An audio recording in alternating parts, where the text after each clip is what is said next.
मान्यवर, न्यायालय ने माना कि अनुच्छेद 370 एक अस्थायी प्रावधान था, इसमें कोई शंका कुशंका नहीं है। ये संवैधानिक सत्य है कि धारा 370 अस्थायी समाधान। अब ये कुछ लोगों को पसंद नहीं आता है, और जो नेहरू जी के विचारों के, नेहरू जी के कामों के बड़े प्रशंसक है और अनुयायी है, उनको भी पसंद नहीं आता है जो हम कहते हैं।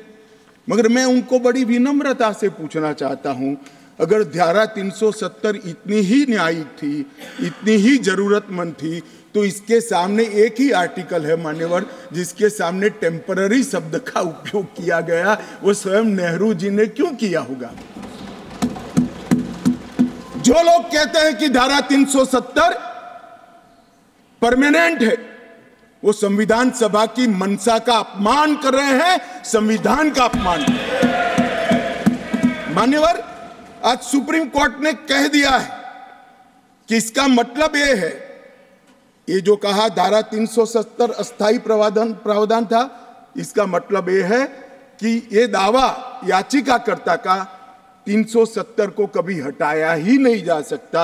वो दावा सिरे से सुप्रीम कोर्ट ने खारिज कर दिया है कि संविधान को और देश के संसद के सदनों को पूरा अधिकार है धारा 370 हटाने।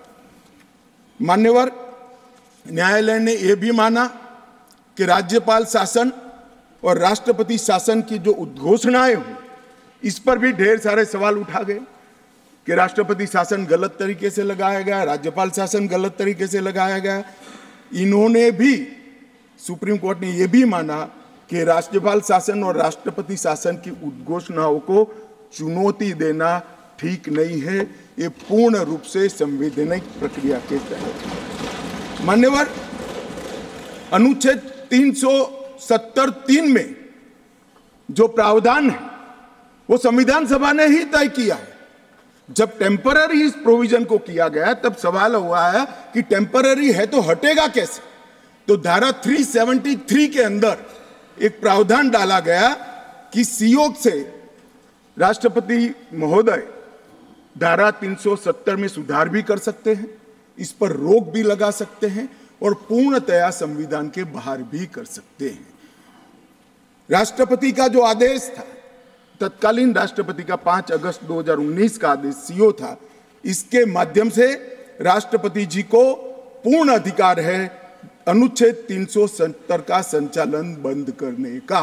ये भी आज सुप्रीम कोर्ट ने सर्वानुमत से होल्ड कर दिया है, उसको उस पर मोहर लगाई। इस आधार पर याचिकाकर्ता ने एक तर्क दिया था। याचिकाकर्ता कौन है वो तो सभी लोग जानते ही हैं, सभी लोग जानते हैं, मैं कोई नाम देना नहीं चाहता। नहीं, नाम देकर क्या करेंगे, यही बोले ही है वो, तो इसमें कोई एक्सपोज करने जैसी बात नहीं। मान्यवर, 370 के तहत कोई भी घोषणा करने के पहले जम्मू कश्मीर की संविधान सभा का परमिशन जरूरी है, अनुमोदना जरूरी है, ये उनका क्लेम था। और उसको क्लेम को एक्सटेंड करते हुए आगे ले गए, क्योंकि अब तो जम्मू कश्मीर में संविधान सभा है ही नहीं। तो इसका मतलब ये हुआ कि जम्मू कश्मीर की संविधान सभा के परमिशन के बगैर धारा 370(3) के तहत कोई एक्शन नहीं लिया जा सकता और संविधान सभा समाप्त हो गई है, इसलिए धारा 370 परमानेंट हो गया। मान्यवर, ऐसा आर्गुमेंट मैंने मेरे जीवन में भी, मेरे 5 धाराशास्त्रियों को पूछा कि मेरी समझ में कोई गड़बड़ है या ये डिमांड कोई गड़बड़ है, कि डिमांड तो गड़बड़ है ही है, ये आर्ग्यू कर रहे हैं, उनकी समझ में भी बड़ा प्रॉब्लम है।